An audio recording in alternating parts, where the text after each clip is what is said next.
Okay, welcome back. College Prep Roadmap Series, Week 12.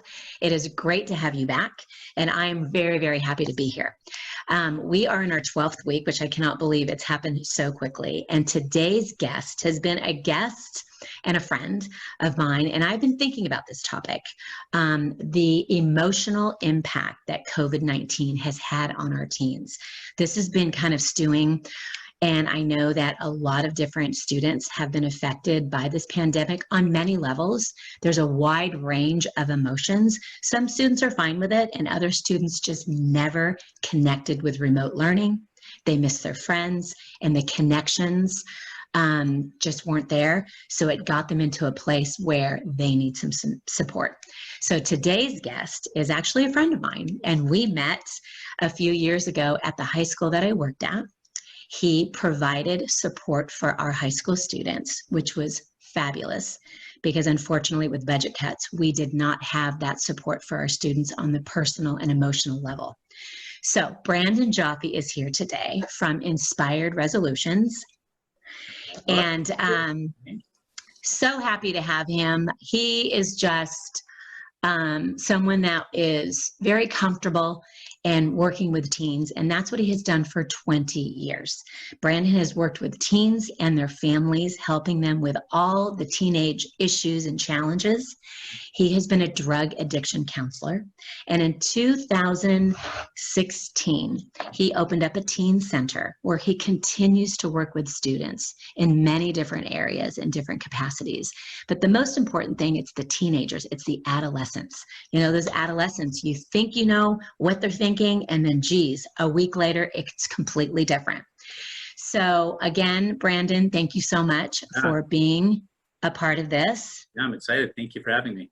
Yes. And I would like to just start out with, you have been obviously working with a lot of families remotely. Your Zoom sessions have continued through this pandemic.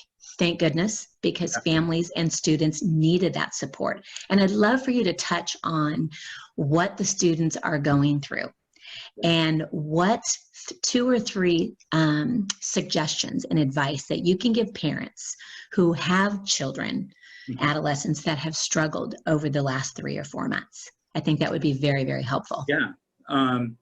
You know, when I think about the response, and you kind of alluded to it, the response is not consistent in all of our teens. There are teens who are responding swimmingly. They love it because they were being bullied at school and all of their problems went away when the pandemic came on, and they could stay at home and stay on their video games and be to themselves and maybe that 1 or 2 other friend. Some kids thrive socially, and they were at the top of their game in sports and everything got ripped away. I have clients who feel like literally their whole life was ripped away from them. And then I've got people in between who maybe thought it was cool at first, but are getting a Zoom and pandemic fatigue, right? And Zoom fatigue is a real thing. I'm getting it. The distance learning is awesome, but it's not the same. And not everybody learns well with it. So when I think about a couple of things that students can do, the first is connect. Find a way to connect. If your parents aren't letting you, come up with a really good plan that the parents can't turn down, and I help teens with that all the time. We will sit there and game plan, and if mom says this, all right, then we can do this, and if mom and dad say this, all right, well, here's our answer. And so really writing down a game plan for getting your parents to be reasonable is important. I tell teens, don't go to your parents emotionally, and don't go to them without a plan, because you're going to fail and you're going to cause chaos and you're going to get in trouble and you're going to cause that friction. And I know there's parents listening to this, so I apologize, parents, but I literally teach the teens to get more of what they want from their parents, especially during this time, because parents are scared. And they're sometimes reasonable, sometimes parents are being unreasonable, but parents for the most part don't have enough information. None of us do. We don't know. And so everything parents are doing for the most part is out of love, fear, and trying to do the right thing. And they just don't know how to navigate, well, how much do I focus on their mental health and how much do I focus on something else? So that's one piece of advice I give teens. The first thing I tell parents is you don't understand. If you are trying to relate it to how you're feeling with this pandemic, if you are trying to assess, well, it's not that bad for my kid because look at our house. I got all this stuff here. I've made sure that the house is a comfortable place for them. And look, they have the big screen TV. Their friends weren't good for them anyways. Or I'll hear parents say, well, are you kidding me? Like, we're fun. And so sometimes the parents don't quite understand and can't understand because we can't put ourselves in that adolescent mind. And we forget that adolescent mind doesn't have as much control over their impulses. They don't have as much control over their emotions. They don't have a fully connected frontal lobe. So for us, with the fully connected frontal lobe, to try and empathize and relate to the teen, we can't do it. And so I tell parents, the first thing you've got to do is don't assume anything. Make sure that you're listening to what your child's saying and don't minimize it. Because what I'm finding is a lot of parents are minimizing. The kids are saying, I literally am depressed because I haven't seen my friends. And the parents are going, I can go months without seeing my friends. What's the problem here? Right? So true. And they don't get that it is truly devastating, right? A kid whose identity was in sports and whose parents say, oh, you'll be able to play again. Oh, just wait. You just got to be patient. No, you don't understand. This is like a death. And so if parents can get in the mindset that their kids for the last 3-4 months have been literally, some of them, not all of the kids, many of the kids have literally been grieving. And they've been confused. Some of them have been scared. Some of them do the macho, I don't care thing and act like none of this affects them. Like you kind of alluded to, some of the kids don't, they pretend like it's not affecting them. Right. And so when I can get a parent to just change their mindset, assume you don't know, believe your kid, even if you're going, he's trying to get one over, he or she's trying to get one over on me. Just, that's irrelevant. Because the greatest thing a parent can do right now is focus on their connection and their relationship with their kid. And that doesn't mean that you're going to be the one to fix anything, because most likely the parents aren't going to be the ones who help them through this time. And that's another thing parents can do, is let go of thinking you can fix it. Pay attention to where the kids get their support from. Okay. And I agree. And, I want to interject on that, just bring that up, because as a parent, you brought up some great points. As a parent, you are, rolling your eyes like, are you kidding me? But you're right. We're not in their mindset. No. So for parents, you have to bite your tongue. Mm-hmm. And I have 4 children, they're grown. So if this was happening and I had them at home at the teenage years, I think it would be very difficult. So I really appreciate you saying they're not sophisticated enough. They are not equipped to be able to say, okay, you know what, this is only a short period of time. I'll eventually be back on the baseball field or the tennis court or football field or whatever, or with my friends in the quad. It's okay. That's just not how it is. And yeah, I just want to, so for parents, please listen, because it's not easy. It's not easy. Just bite your tongue and be patient. Yeah. You put your pride away. You put what you think you know away. And I tell all the families I work with, put your relationship with your child before parenting them. That's not be their friend. It's put the relationship first. And that's a hard balance to make without becoming the friend. And again, I am not encouraging you to be their best friend. It's put the parent relationship first. Love on them first, parents second. Okay? Keep your boundaries. And if you have healthy boundaries, you don't need to worry about whether or not you're enabling them. Okay? Now,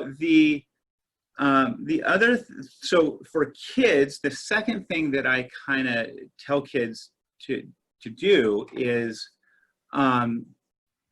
remind themselves that this is a season. And be honest about what can actually be fixed. And so I'm finding that a lot of the teens, they go, well, I want to do this and I want to do that, and well, nobody's letting me, and I should, and right, they've got all these things that theoretically would make them feel better and that they should and would be able to do if they didn't have horrible parents or if, you know, the world wasn't crazy. And so as their therapist, what I encourage teens to do is really write down what the heck it is that you actually have control over and what is just going to feel crummy.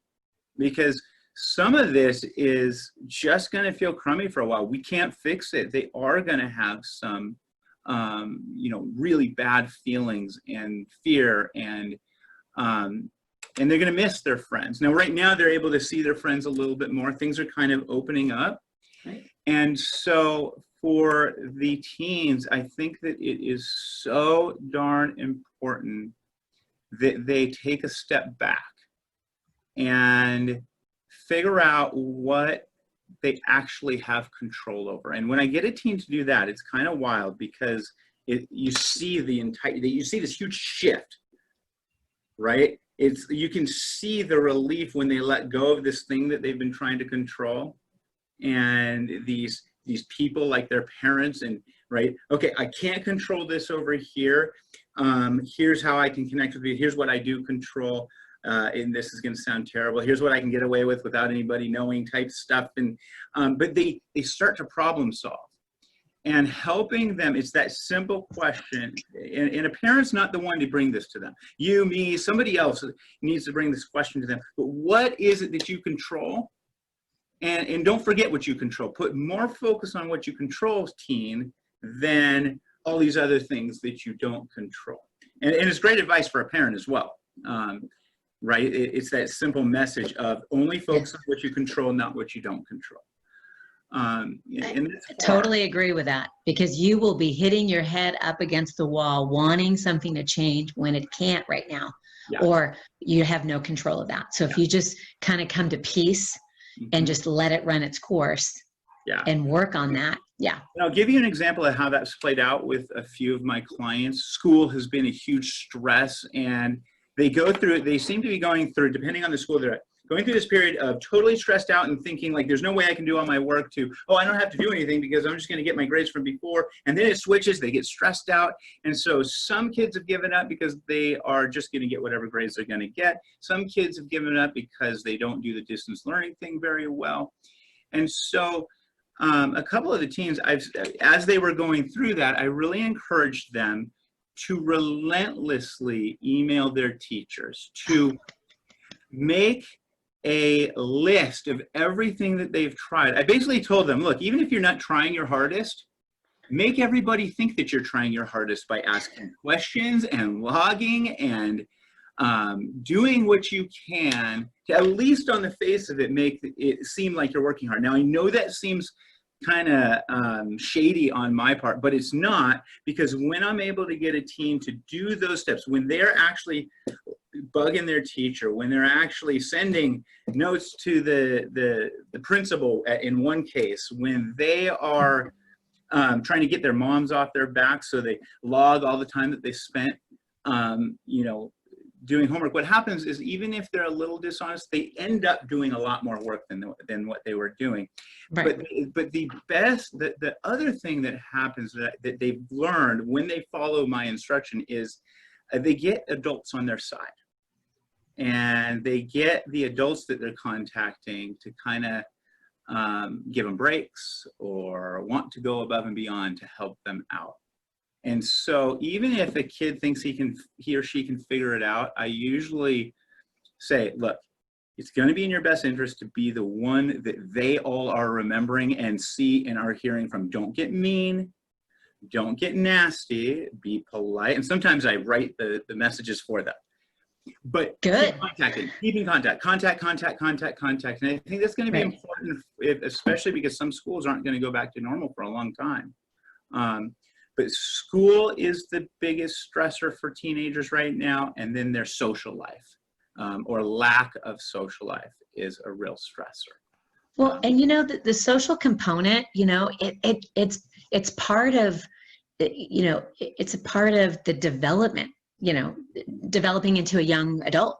Yeah. So Yeah. those social interactions, I mean, it doesn't have to be like the boy, girl, the dating and all that. These are just like, these are normal experiences that teens, it's required. It Yeah. just really is required Yeah. at whatever level. Some are high social and some are like, I've got two good friends and I'm good to go. Yeah. But just like you mentioned, maybe that person's okay with it. But it is very important to understand that things are getting a little bit more lenient. There are some things that are lifting. There are, stores and restaurants and things opening, but if a student is engaged, and you brought that up, and I'm glad that you brought up the academics, because just a couple weeks ago, I interviewed a teacher, and she's on the front line, and it was the lack of engagement, the lack of concern. Now, maybe they were really mentally having a hard time, or they just went, you know what, this is a no biggie. It's no biggie. I'm going to get all my work done in one night. And they were overwhelmed, and they didn't get it done, and they didn't communicate. So the teacher has no way of knowing how the student's feeling, or maybe they're overwhelmed, maybe they just blew it off, or whatever. So the case is engagement, communication, and I really appreciate that, because that's what I'm always telling students, is that the level of communication just keep it up here. Yeah. Just stay connected. I was not a good student, yet I have my master's and I got decent grades finally in college. I did not do well in high school. But here's what I figured out early on, first year of college, is that the more you talk, even if you're not doing your work, the more you talk and the more you make your teachers laugh or know who the heck you are, the more they help you. And had I not figured that out, I wouldn't have been as successful as I was. Almost every teacher after my freshman year of college, every professor I ever had knew who the heck I was. I didn't exactly do perfectly on their tests and quizzes and on the homework. And in fact, there was a couple of times that I went in begging for my life, because my life was going to be over if they didn't help me out. But because they knew who I was, they always helped me out. I can't tell you how often I got the help. I got the breaks. And sometimes that's almost more important than doing a perfect run of homework. And so that engagement is really important. No, yes, amen. Now, the parents. So you asked for 2 and 2, I think. If I remember right, you asked for 2 for the parents. So 2 or 3. Yeah. Thing that I would want the parents just to think about is we're in uncharted territory, right? And I think you had asked, where they can get help or what they can do. And remember that we're in uncharted territory. If you're lost, ask for help, whether it be, I prefer a therapist who's good with teens and families, but know who to ask for help from. Ask for help from a professional, not your neighbor, okay? And so the second part of this is admit when you don't know, especially because we're all in our uncharted territory. Ask for help from a professional, not your neighbor, and stop listening to everybody else. Stop listening to other parents. Stop listening to what your kids are saying that other parents are doing. You're probably doing something different. You may or may not be. But one thing that I'm seeing with parents is excessive guilt and pressure to do what's right, to do the right thing, rather than being patient with themselves, trying to figure out what works for their family. And realizing that all the other talk from all the other families is unhealthy, and it really shouldn't be a part of your decision making. And so when I am working with families or working with parents who are in my parenting group, their ability to problem solve once they get rid of all of those voices. Right? And by the time they come to my parenting group, they've asked for help, right? They're willing to sit through that parenting group. But once they get rid of all the other voices, all the voices that their kids, right? Don't take advice from your kids on parenting, right? We want to listen to them, but don't take advice from them. When they get rid of their neighbors' advice, when they get rid of their parents' advice, when they just sit with, okay, who am I? Who is my family? What are my boundaries? And how can I love on my family regardless of how they're behaving? What happens is their decision making starts getting healthier and more focused on the relationship. When you listen and try to do the right thing, what happens is that pressure overtakes you, your emotions get in the way, your fear gets in the way, and you end up causing chaos in the home, really. So does that make sense? It so makes sense. And you said exactly what I tell my parents when it comes to the academic component. Your student is your student. No other student is your student. Yeah. So if you're listening to a neighbor or listening to another parent at the high school or at the soccer game on the sidelines, it's halftime, and you're listening and someone's providing advice, giving you, the recipe for success, telling you what you should be doing. Yeah. You need to, I love that. You need to stop and go, that's not my student. And right. Every student, every person is unique. Mm-hmm. And you really have to think about, like you said in the parent meetings, it's when all the noise is gone and it's quiet. And sometimes people don't like that. It's uncomfortable because it's vulnerable. And you really need to listen to yourself and understand your student, his or her needs. How are you going to, work with them? You can't fix it, but work with them and give them the tools. And when you don't know, parents, the answers, oh my gosh, how many times have I been like, okay, where's that playbook? when the children are born, they should give you that book, right? Well, there's no book.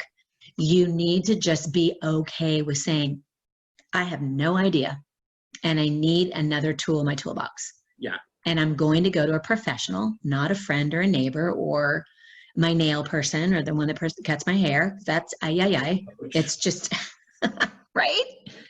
Yeah.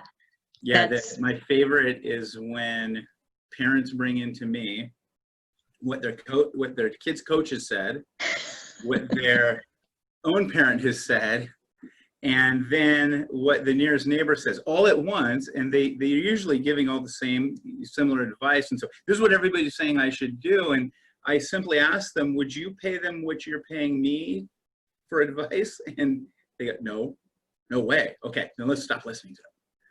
It's stressing you out. Now, if somebody tells you something you want to hear anyways, cool. Those conversations go great, right? You already know what you want to hear. They give it to you, and then you go on your merry way. But and you're in a difficult situation with your child, that you stop listening to the noise, because you're already stuck. They're going to give you things that you've already thought of anyways. You're just not sure what to do.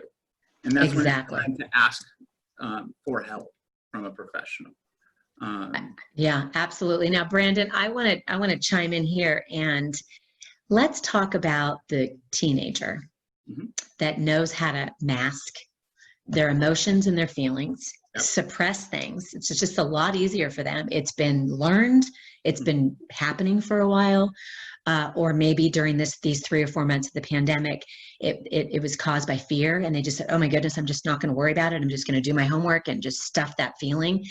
What are some signs that parents can be aware of that are not real obvious, but signs that they can pay attention to in case that triggers into something more substantial? Okay. So when you ask me that question, what first comes to mind is a question I get asked almost every week of once a week at least.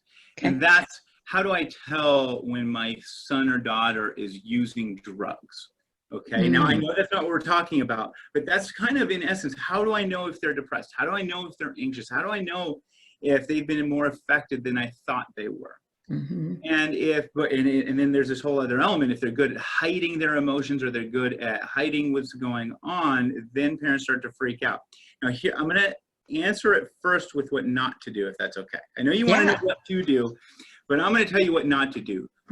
Do not nag them. Do not nag them. Don't keep asking, are you okay? Are you okay? I know something's wrong. You need to talk to, why won't you just talk? Look, let's sit down. I'm going to get you a therapist. I'm going to do that, right? And so that's what parents go into fix-it mode, and they get totally overwhelming, and their child may not have been okay, but maybe the child just needed to chill and in their own time unravel things and share things. Okay? So I don't know that there's some overt signs that we all know what it looks like when somebody's anxious. We all know what it looks like when somebody's depressed if they are showing it. But you're asking me for what's called secret signs. Mm-hmm. And I'm not going to give those to you. And here's why. Okay. There is nobody that we are speaking to right now that is going to be qualified. They're going to muck it up. They're going to get it wrong. They're going to stress themselves out trying to figure out. I don't want you to try to figure your kids out. I want you to be patient with your kids. I want you to wait for your kids to come to you. I would rather than taking all of that energy and focusing it on, is my child hiding things? I'd rather you ask, am I safe for my child to come to if they are hiding things? Okay. Is my household a happy environment for my child if they happen to be depressed and I don't know it? When they come to me to try to talk about things, do I shut them down by giving them answers or remind them that, hey, I told you so? Or do I listen and just go, okay, hey, I hear you. Keep talking, tell me more. And so I'm going to be honest, you can't. Okay. Just like I tell parents, I am really good at knowing when somebody's on drugs, but I've been preparing for that half my life. Right. Okay. I can sometimes pick up on things that others don't pick up on, but I've literally dedicated my life to mental health and understanding people, and sometimes I even miss it. Mm-hmm. So there is no way anybody, no offense to somebody who says that there's ways to tell somebody who masks it. Again, somebody who doesn't mask it, I don't need to help you out with that because we know what depression looks like. We know what anxiety looks like when it's obvious. But when it's not obvious, if you suspect maybe my child's not functioning as well, you're probably noticing things like they're not participating in things that they were before. You're probably noticing that there's a shift in their spirit towards you. You're probably noticing little minute changes that you can't put your finger on. Trust that gut. And rather than focusing on the child, focus on yourself. Who am I going to be to this child that might be having some problems? How am I going to, I tell parents, make your home the happiest place on earth during this pandemic. Wake up in the morning and play country music, because I like country music. Go to bed in the morning with smiles. Have fun even when your child is miserable and won't come out of the room, right? Because that's the response I always get. Oh, they won't come out of the room. I don't care. Make it so fun and so noisy that they want to come check out what the heck's going on. Okay, so if you suspect that maybe your child is hiding their feelings, ask them, observe it. Hey, son, hey, daughter, I noticed that things are a little different. I'm not bugging you to tell me, but I want you to know that I see and I love you. And if there's a way I can help, let me know. So you want to observe with almost like you observe and you step back and you wait for them. You give them the time to make that decision if they want to move forward, but you're putting the ball in their court. Exactly. And you're making sure they know that you love them enough to notice. You've observed it. So you don't keep that part to yourself. You don't every day go, I know there's something wrong. I know there's something wrong. I know there's something wrong. Okay. You let that go. You just, and then again, every parent during this pandemic, when they ask me what they can do for their child who might be struggling, the first thing I say is never yell again. Don't ever raise your voice. Don't ever speak. Even if you're angry, you don't have to speak angrily. Stop that. Can you imagine losing your whole social life, losing your sports, losing school, being scared for your grades, and your mom has an attitude voice with you? Right? So parents can't do much to help their kids, but they can stop yelling and they can stop the whole attitude voice thing. Okay? Parents can let go of what they don't control and just wait for the end of the pandemic to try and control what they think they should have been controlling. Because letting go of parenting opportunities is one of the healthiest thing a parent can do right now, but it's one of the most difficult because parents get scared that if they miss a parenting opportunity, their child's whole life is going to come crumbling down. But I've never known a parent who regretted keeping quiet for a moment. Okay. Yep. And then let them know, hey, just so you know, whatever you need help with, whether it's getting a tutor, whether it's finding a therapist for you, or within reason, I'm willing to do that. You let me know what resources you need, and here's what you got to let the kids know ahead of time. Here's what I'm willing to give. Sure. Okay. It doesn't sound like much, but that's kind of all I want the parents to do. Very helpful. The most important thing is be happy. Parents have got to figure out a way to be happy, right? If you're miserable and your marriage isn't right, and you don't have your social life in line, and your home isn't a happy vibe, well, that's the most detrimental thing you're doing to contribute to whatever mental health or relational health issues your child's going through. Okay. Which goes to, there are a lot of parents that have lost their jobs. Yes. There's a lot that dynamic at home, again, it's such a wide range. We just don't know. You have the essential workers that are gone all day. The kids are now the parents. So they're taking care of younger siblings, or they have responsibilities at home and they have to do their homework. Oh, and by the way, they're a little depressed. So it's like, oh my goodness. Yeah. Then you have the parents that one lost a job, maybe both lost a job, maybe furloughed. Financially, there's an impact. It was a little rough at start, at the beginning, and now it's getting worse. So I hope parents understand that you deserve the help too. Yes, so, absolutely. In a lot of places, I think that parents who are struggling financially don't ask for help because they don't have the money. And not all places do. My center, our rule was, if whatever you can afford through the pandemic, if you're affected by the pandemic, whatever you can afford, that's what you pay for therapy. We don't care if it's $2. And I don't think I'm the only professional doing that, but you keep asking for help and you keep digging until you find somebody that can help you at what you can afford.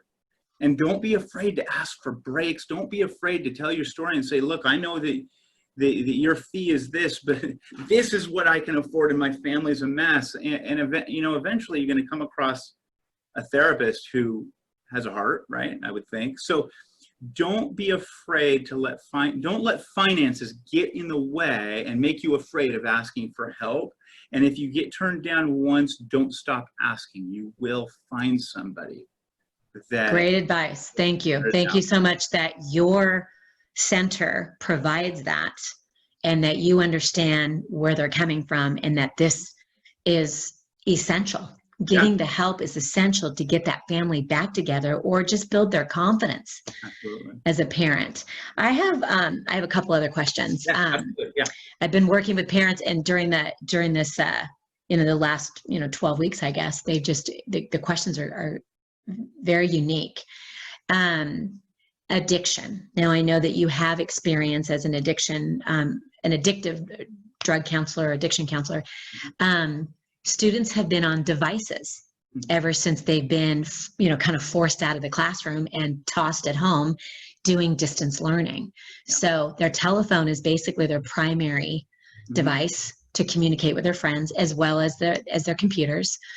Do you see a rise in addictive behavior because of this? And if a parent is concerned or worried, how would you walk them through that process? So most professionals, most parents, most students, because they're making assumptions and they don't like seeing kids on electronic devices, are going to say, oh man, it's out of control. They're more addicted than ever. And I don't know that I buy that. Okay. I get why so many professionals are saying that. I get why we're afraid of this whole addiction to technology issue. But there's a couple of things. Number one, it can be an addiction. It is not the same as being addicted to heroin. It's not the same as being addicted to cocaine or weed or alcohol. But I'm not saying it's not an addiction, okay? It's not life-threatening, I guess is my point, right? You can't text and drive, so that's a problem. But you're not going to get a DUI, okay? And you're not going to overdose on it. So when parents, the first I tell parents, it's important, but it's not this important, it's this important. Okay, so can we put this into perspective? Because we're talking about that gets influenced is their social life. What we're talking about that you're scared of is, are they going to do their homework or not? What we're talking about is their long-term future. And I totally get that, but we got to put it into perspective. Now, I don't believe that we know that we have a hard time as professionals, if we're honest, and not all professionals, knowing when somebody's truly addicted to technology or when they are using it as a healthy or unhealthy coping mechanism because of other issues they have. So if I have a child who is socially awkward and struggles socially, and the parents complain to me about them being on their video games all the time, and the kid says, but that's where my friends are, I don't care if he's addicted or not addicted. My first concern is, hey, are you doing what you need to do? Can we balance that out with some family time? And hey, you do you with your friends, because I know that if they're in my office, I can help them learn to be more social, and I can help them bridge that gap. So we live in a time where some of these kids wouldn't have had friends anyways, but now they do because they're connected via video games. It's kind of incredible. Yes. Now, are they addicted sometimes? Are they going to be addicted the rest of their life? Probably not, not usually. Okay. Are some adults addicted to video games? Sure, there are, right? And their wives can't stand it. I don't know why it tends to be boys. It just tends to be boys. But we're in the middle of a pandemic. We're in the middle of some unbelievable issues going on in our country as a whole. You have to put things into perspective before you address them. Okay. If your child's addicted to heroin, you get them into my office. Now we get them treatment and we save their life. If your child's addicted to video games, we take it one step at a time and we don't make it as important as the heroin. We try to work with that person to unravel what might be going on. You know that just this week, I had a conversation with somebody whose parents were complaining about video games and saying that they were addicted. And it came out in session that the reason they were playing so many video games when they're at home is because they were avoiding their parents who were fighting all the time and who were basically two miserable people. They said, when I go over to my friend's house, I don't play video games as much. Sometimes we play video games, but we end up talking and eating. And so an escape. Yes. An escape for them. Right. And so as harsh as it sounds, I told these parents, addicted or not, that is much better for him to be enveloped in this video game that he's doing with other friends with a headset on is much better than hearing the chaos going on at home. So if you want him to take off that headset, you work on your marriage. And remember, they're going through, I mean, we've all been obsessed with stuff, and you become more obsessed with things when you're young and you get totally into it. Okay. Most of these kids who seemingly are addicted to technology, look, the technology is different than video games. I'm talking about video games right now, but they let it go. Now, as a whole, our country we have not navigated or figured out the balance for technology, period. And for almost every parent who complains about their child is not modeling it in their home. Okay. They just have different things that they're watching. So first, take a look at your own behaviors and be honest about your own behaviors. And then remember that this isn't something that you control. It's kind of like trying to address, world hunger by feeding one person, right? This is an entire world that is learning to navigate. And so when we go, well, this is a teen problem. No, it's not a teen problem. Is it important to talk about? Yes. So all you can really do, it's not worth ruining a relationship over, though. So again, make your home safe, make you safe for a discussion about this stuff. Don't have the insane conversation over and over again. And model what you're preaching completely and totally. And you said something earlier on that stuck that I really like. It's like, don't take advice from your teen. No. I mean, again, they're trying to be independent. They're going to throw out whatever they want to say. You know, they're going to be maybe a little combative. Yeah. But you're the parent. And it's not always easy. And I'm thinking back when my four kids, it isn't easy. But if you've got boundaries, healthy boundaries, and if you see your child playing just excessively hour after hour after hour and hour of video games, well, it's like, well, that's their extracurricular. So just kind of limit it. Go, yeah, you can play, but you know what? You're not going to play for, 10 hours. Right. That doesn't make any sense, because you can't play baseball for 10 hours. You can't be playing baseball at 2 a.m. in bed, or sport, And that's the key, though. You said boundaries, and people have to remember that boundaries are taking what you control and following through. Sometimes you can't control how much, because the dynamics of the family, you can't control how much they do video games. Right. But then you have some families that, there's a little bit more of a healthy dynamic going on. And all you have to do is go, hey, bud, you know what, in this family, me, you, everybody, we're turning the Wi-Fi off, we're turning on the electronics off at 10 o'clock because we're going to be a healthy family. If you want to read, cool. But you can start boundary/traditions in the home that go over better than trying to change that person. They might get around it, but again, it's kind of like, I'm going to have a boundary in my home. I'm not going to become obsessed with changing you. Okay. Right. Because we want to play the long game. Right. We want to play the long game. Right. We want them to be healthy when they're 30. Who cares if they're healthy tomorrow? Okay. They're not going to be. Very true. Very true. Like it. Long game. Yep. Play the long game. I love that.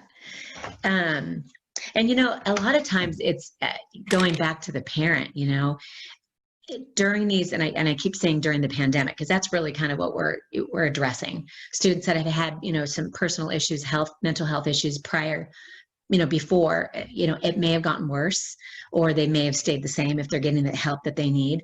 But parents, we have to also, and I say this to myself too, I'm looking in a mirror, parents have to be aware of their behavior, because their fears will be pushed onto their children. Absolutely. And they may not be aware of it, because 100%. As a parent, you want the best for your child. You want to do this, you want to ask them. But if you're hovering and you've got a short leash on them, and your fears start to transfer onto them, now you've got two people in fear. It's right. Like two things. Yeah, that can happen. You transfer the fears, or they translate your fears and behaviors as so insane that you become the most unsafe person in their life. Right. So it goes one of two ways. Right. Right. You transfer the fear, or you become insane in their eyes, and that's when the sneaking out, that's when the disrespect, that's when all the problems start happening if they weren't happening before that. Okay. Right. The listening and making your home safe. I think those are really good takeaways. And I know it's so common sense. Like, it just makes sense. Obviously, you don't want to have a home that's not safe and uncomfortable and you're getting yelled at.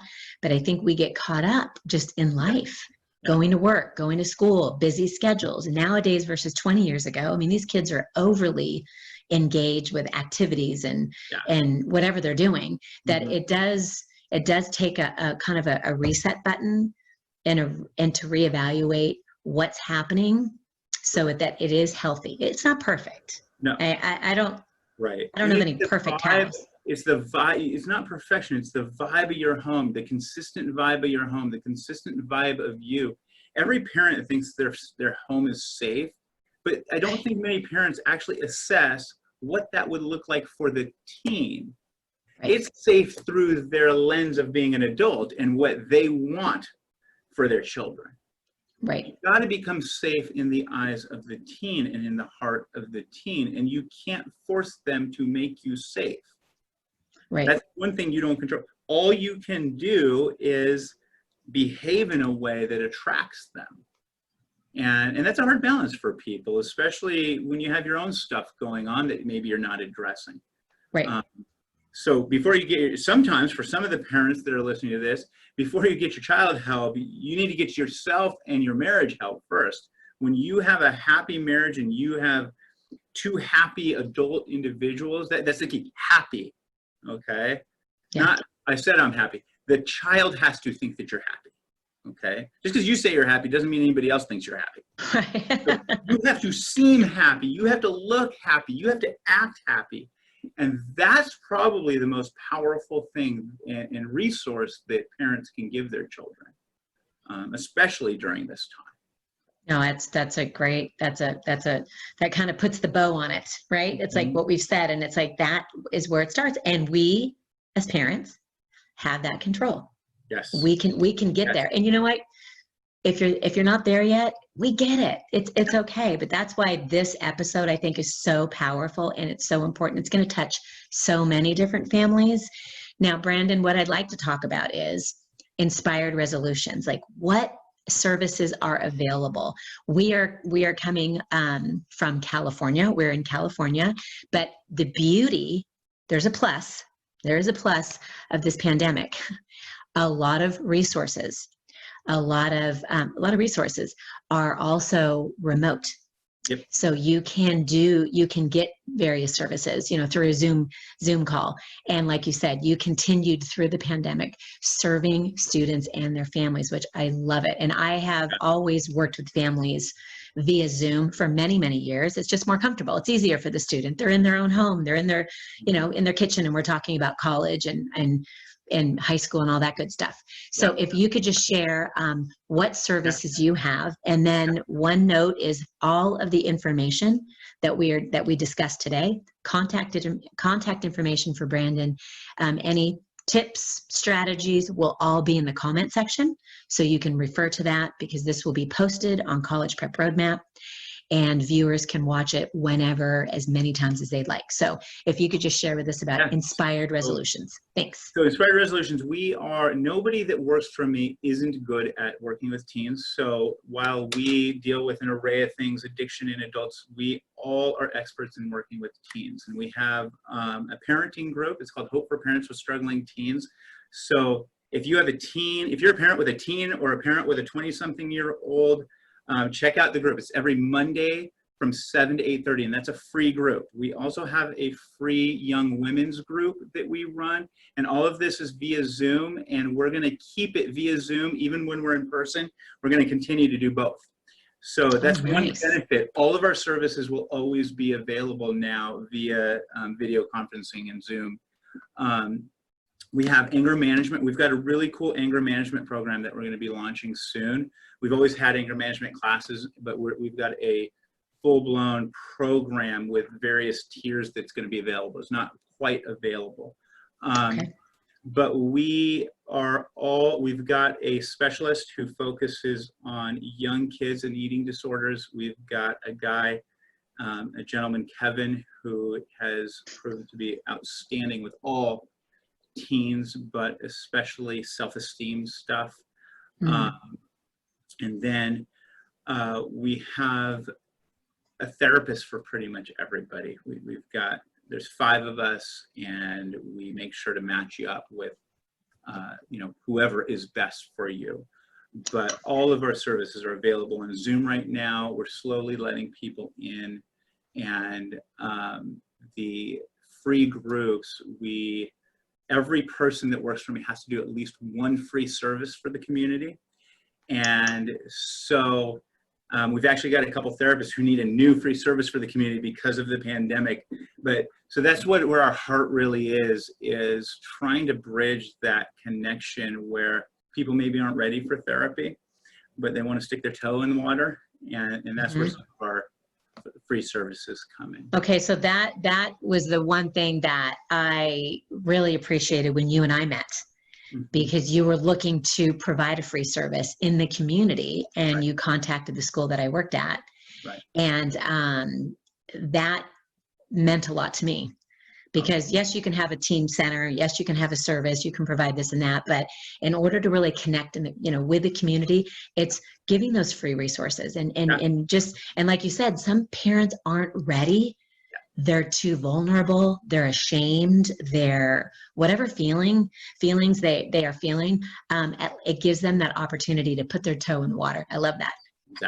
Just to get a taste for it. So I love the fact that you have the remote services, and you're gradually, slowly doing in person. You are in Yorba Linda, California.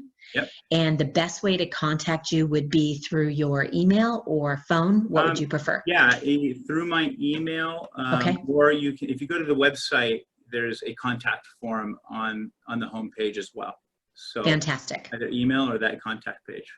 So. Okay, good. All of that information will be in the comments section, so families can reach out. But I really do, I think that's great. I think I referred someone just recently, and they participated on the Monday Zoom call, and it was very, very valuable. They're struggling with a teen, and multiple family members joined in, so they're working together. They collaborated as a family to make the right choice and some decisions for their struggling teen. So I totally appreciate it.